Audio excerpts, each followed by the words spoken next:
Salve, salve pessoal, Mico na área.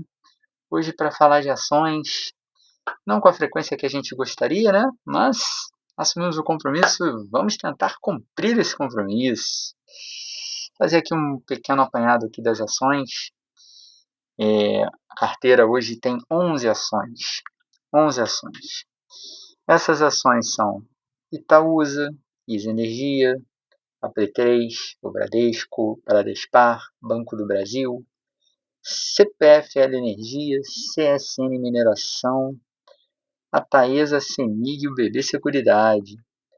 Gente, para chegar aqui foi muito tempo. Na verdade, assim, uma pequena história, né?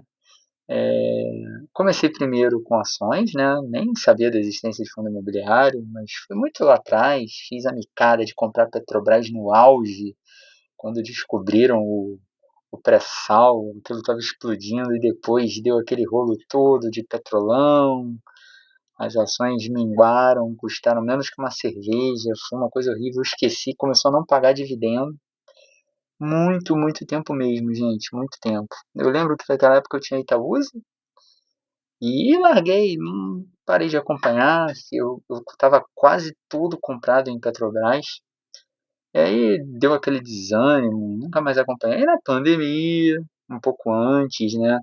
As açõezinhas da Petrobras começaram a mostrar uma recuperaçãozinha, né? Mas ali na pandemia a gente voltou a dar uma estudada, né? Acompanhar aí os canais, ler alguma coisa, né? Ler alguns livros, enfim. A gente começou a se aprofundar no tema. E aí veio a descoberta dos fundos imobiliários. E o legal do fundo imobiliário, que eu acho assim, para todo mundo agora pensando, né? É que, poxa, esse dividendozinho pingado, por mais que não seja muito, por mais que a Selic esteja muito mais alta do que você, por exemplo, você deixar o dinheiro na Selic, você vai ganhar mais do que de repente nos fundos imobiliários, né? A Selic, qualquer aplicaçãozinha aí que acompanha a Selic, poxa, bate com certa facilidade aí os fundos imobiliários dependendo da carteira, né? É aquilo, né? A carteira mais arrojada de papel, risco de não receber dividendo ou daquilo de valorizar. E os de tijolo pagam um pouquinho menos, mas são mais consistentes. Enfim, só que esse pinga-pinga, pô, isso foi muito interessante, porque dá aquela motivação, né? Eu acho que isso que é o legal do fundo imobiliário, pô, você vê aquele, opa, pingou o dinheiro, o que eu vou fazer com ele? Vou lá e pá, pá, pá, pá, pá. Acho que isso aí te motiva, né? Você receber esse pingadinho acaba motivando. E aí, a gente acaba vendo as ações. Só que assim, aquela euforia de fundo, foi até uma das coisas que eu falei nos vídeos anteriores. Não teve aquela euforia, vamos comprar, vamos comprar. Só que caramba, a carteira de fundo hoje, ela tá negativa. Se a gente fosse vender tudo, ela tá negativa. Acho que uns 2 mil. Então, assim, isso é o lado ruim dos fundos imobiliários. E assim, a gente foi naquilo, vamos, quando você começa, vamos pegar quem está pagando mais, muito papel. E aí eu já expliquei naquele vídeo que eu fiz antes, né, muitas micadas ali no meio do caminho, né, desses fundos de papel. Tive que dar uma rebalanceada ali na carteira para ela ficar mais estável. Mas enfim, como os fundos assim não pagam esse dividendo todo, aí você vê que em ação a coisa começa a andar. E aí eu fui mais ou menos que voltando para as ações a atenção, sabe? Um exemplo, a carteira hoje, quando eu atualizei a última vez, tem alguns dias atrás, uns 2, 3 dias, se não me engano, talvez mais, estava com um valor de 22.600 aproximadamente. E a gente estava com lucro, isso sem contar os dividendos, tá, gente? Eu investi, na verdade, nessa carteira 18 mil, mais ou menos. 18.200 e tá com lucro de mais de 4 mil. Então, pô, isso é muito legal. Enquanto os fundos imobiliários estão lá com a perda de 2 mil, talvez um pouquinho mais. O valor aqui, por exemplo, de 22.600 nos fundos, se eu não me engano, está em 41. Até dei uma olhada aqui na minha cola. 41, 42, assim, tem mais dinheiro em fundo imobiliário. Então, assim, as ações acabaram se voltando para as ações porque você começa a ver um desempenho melhor, né? Por exemplo, eu entrei com Petro. Depois que a Petro subiu e começou a melhorar, vendi logo, traumatizado com Petro, com essa interferência do governo. Putz, eu até vejo que ela paga bem dividendo ainda, pagou bem dividendo depois que recuperou, mas eu preferi vender porque foram anos, gente, foram muitos anos em prejuízo. E aí, acompanhando assim, hoje eu posso dizer que, pô, Itaúsa foi muito legal. Pra mim, tá, gente? Não é uma recomendação, não é uma recomendação. Mas assim, pra mim, ter a Itaúsa, que é lá da época lá de trás, poxa, a Itaúsa ela vai te dando ações, ela vai te bonificando. E além de tá assim sempre subindo, né? O preço, a gente tinha um preço médio bem baixo nela, de menos de R$ 10. Poxa, hoje ela tá quase 14, da última vez aqui que eu botei. E fora que a gente ganhou bastante ação. Então, de repente, quando eu fui ver, já tinha mais de 500 ações. Então, pô, hoje a gente tem 549 ações. Mas comecei com pouquinhas ações. E aí aquilo foi ao longo dos anos, ele ia dando. E, a gente compra um pedacinho, vai comprando. Pô, hoje eu me arrependo de não ter investido mais em Itaúsa. Itaúsa, ó, bem legal. Aí depois eu comecei a ver as elétricas que pagam bem, né? As de energia, aí entrou a ISA, entrou a CPFL Energia. A CPFL tem pouca, porque quando eu entrei o negócio disparou. E aí eu pensei, vai baixar, vou comprar. Nunca baixou. Mas parece uma boa ação. Entrei na Taesa, né? Na CEMIG também, boas ações. Banco também, baseado no Itaúsa. Banco, na verdade, é uma coisa assim, meio, né? Por exemplo, eu não estava em Banco do Brasil. Aí quando eu entrei, desabou o preço da ação, problema de dividendo. Entrei agora recentemente. Mas beleza, tamo lá. Vamos ver o que o bicho vai dar. Não sei, vamos ver. E aí, também lá de trás, da época da minha Petro, tem Bradesco, né? BBDC4. Pô, Bradesco, gente, ficou muito tempo também, gente. Caraca. Meu preço médio hoje está em 21 e 21. Mas, vou falar pra vocês, comprei bem caro. Comprei bem caro. Deixa eu ver aqui. Eu lembro que eu comprei a 28, minha primeira compra. E aí eu já cheguei a comprar ela em R$ 11. Quando bateu R$ 11 eu fui comprando de novo. Eu comprei a 11, comprei a 11,27, 11,69, 12, 12. Aí foi subindo e nunca mais parei de comprar. Porque começou a recuperar, engraçado. Foram muitos anos, eu pensei, era uma ação que eu ia sair, mas desisti. Vamos ver que bicho vai dar aí com o Bradesco. O Bradespar e a Semin também pouquinho, tem 14 ações. Mas é porque eu vi que pagava muito dividendo, aí um dinheirinho bem pingadinho. Ah, vou comprar Semin, né? Tava por R$ 5. Aí sobrava um dinheirinho, Semin. Mas a Bradespar, muito por causa da Vale, né? Eu não gosto de investir muito na Vale diretamente, apesar que a Bradespar é praticamente Vale.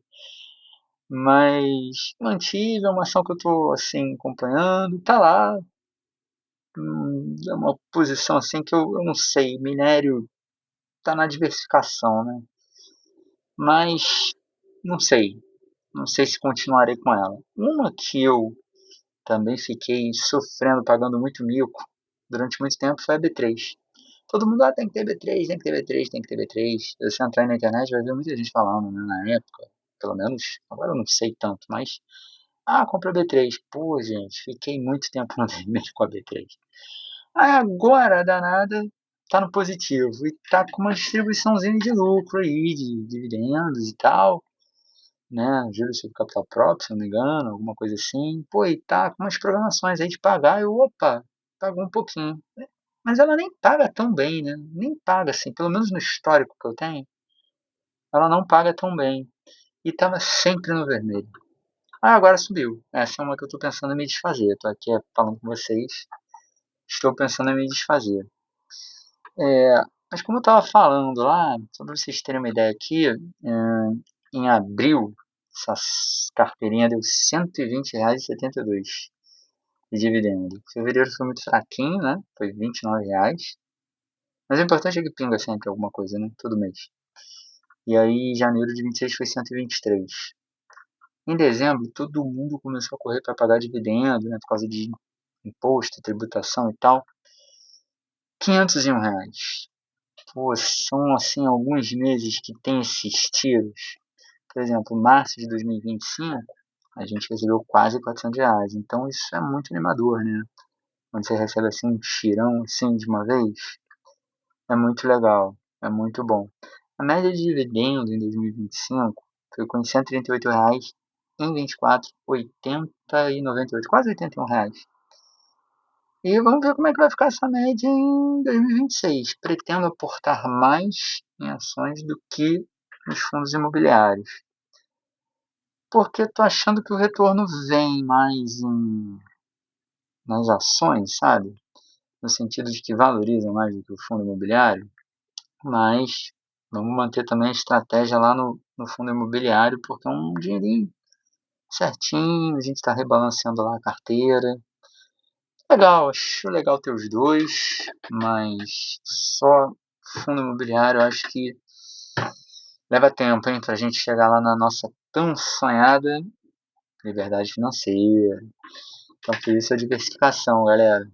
Queria falar aqui com vocês o que eu comprei também. Vamos lá, rapidinho. O que eu comprei esse ano? Eu comprei em janeiro Itaúsa, Banco do Brasil, BBAS. Comprei Bradescos, não sei se eu já falei, Banco do Brasil, tá?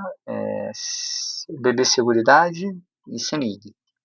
Comprei 2, 2, 1, 1, 2. Um pouquinho, a gente tinha 123 de dividendo, recebi 156, foi R$ 33 de investimento. Ó, mas é de pouquinho em pouquinho, gente. É isso aí. Aí em fevereiro já foi um pouquinho mais. Como a gente recebeu pouco dividendo, R$ 29, investi 189, dá um total de 218. O que a gente comprou na época em fevereiro? Itaúsa, 2, BBDC, 1 e Seguridade. Eu achei que estava no preço legal, comprei 5. Foi a maior comprinha que deu 167 total. Março já comprei, mas eu ainda não passei aqui para a planilha. Aí no próximo vídeo eu passo o que eu comprei em março e o que eu vou comprar em abril, porque vamos investir em ações também. E também vamos investir nos fundos imobiliários, sempre, né, gente? Tem que. Acho que o segredo, gente, assim, além das nossas micadas, que são muitas, o mercado tá alto, o mercado tá baixo, isso aqui, é a constância realmente. É o que todo mundo fala por aí, isso, pô, depois de tanto tempo aqui, posso garantir que constância realmente é a chave do sucesso. Talvez se eu fosse mais constante na Itaúsa, a gente tivesse aí bem melhor hoje aqui na posição aqui da carteira. Mas vamos juntos, vamos juntos. Vamos ver aí o que a gente vai fazer. Devo comprar Itaúsa todo mês, um pouquinho, duas, três, se der mais um pouquinho, quatro. Porque a gente vai dividindo, né? Vai dividindo o dinheirinho e vai dividindo também lá fora. Pô, lá fora, gente, um spoiler aqui, né? Começou aquela pancada no fundo imobiliário. Aí viu que não recebi isso tudo. Outros lugares estavam dando mais. Um desses lugares foi lá fora, gente. Lá fora vale a pena. Falarei disso no próximo vídeo. E é isso, pessoal. Essa aí foi assim, uma rápida demonstração aqui da carteira de ações. Vamos voltar nesse assunto. Vamos falar também do dinheirinho que está investindo lá fora. Tem um pouquinho, né? Um pouquinho, pingada aqui, um pingada ali. Pingadinha de cada, né? Pra ver se a gente chega lá. É isso, pessoal. Um grande abraço em todos e bons investimentos.